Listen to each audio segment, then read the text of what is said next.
U.S. deception, future of Ukraine conflict, and no business as usual with West, key points from Lavrov's big Q&A. Russia's top diplomat hosted an annual press conference on Wednesday. Washington ruined relations with Moscow in its push to dominate in Europe, Russian Foreign Minister Sergei Lavrov has said. Now, even the written commitments of the US and its allies cannot be trusted, he added.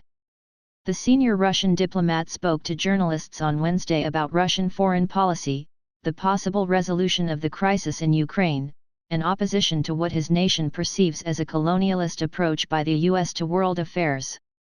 Military action in Ukraine justified.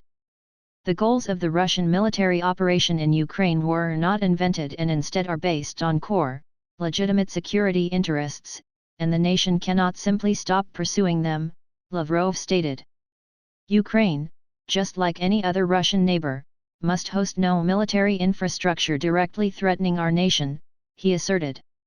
There also must be no discrimination, persecution of our compatriots who happen to become citizens of the Ukrainian state and want to preserve their ethnic Russian roots. In 2021, Ukrainian President Vladimir Zelensky called Ukrainians sanctioned by his government specimens and told people in Donbass who cherish their Russian ethnicity to leave, Lavrov recalled. No meaningful proposal on talks with Kiev.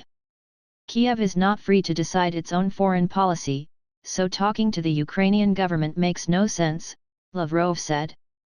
Western nations are seeking to inflict more damage on Russia by arming Ukraine and prolonging hostilities, which are part of a larger proxy war against Moscow.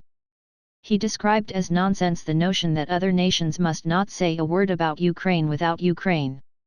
In reality, the West decides for Ukraine, the foreign minister argued. Russia would react to any serious proposal for overcoming the crisis, Lavrov pledged, but none has been set out so far.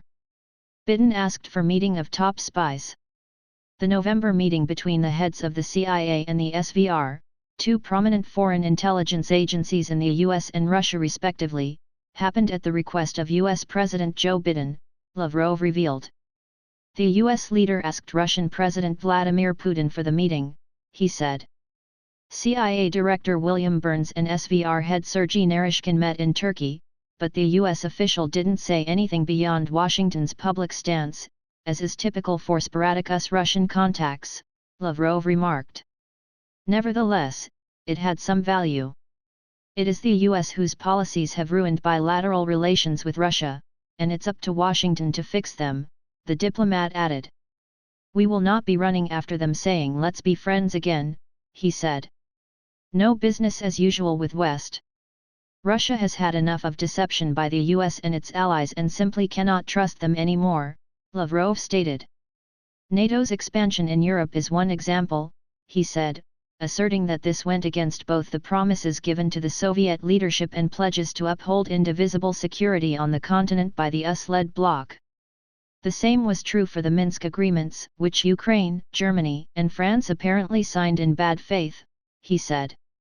He listed several other international treaties, which he suggested the West never intended to implement. They simply lied to our face when presidents and prime ministers solemnly signed commitments, the minister said. Washington has colonialist mentality.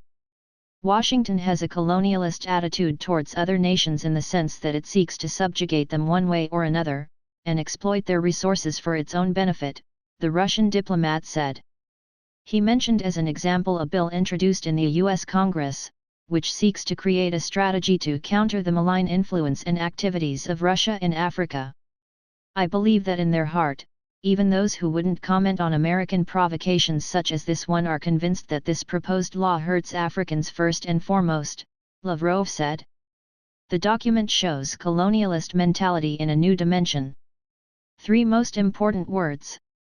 A journalist asked Lavrov which 3 words he would call the most tragic and the most hopeful for diplomacy last year, and the one that the entire world should hear now.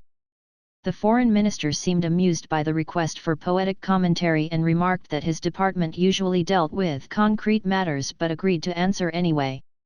He picked war as the most tragic word, because the crisis in Ukraine is our response, to the hybrid war that was unleashed upon us and under the banner of which the West is promoting its agenda. The word victory is appropriate for the two other categories, he added.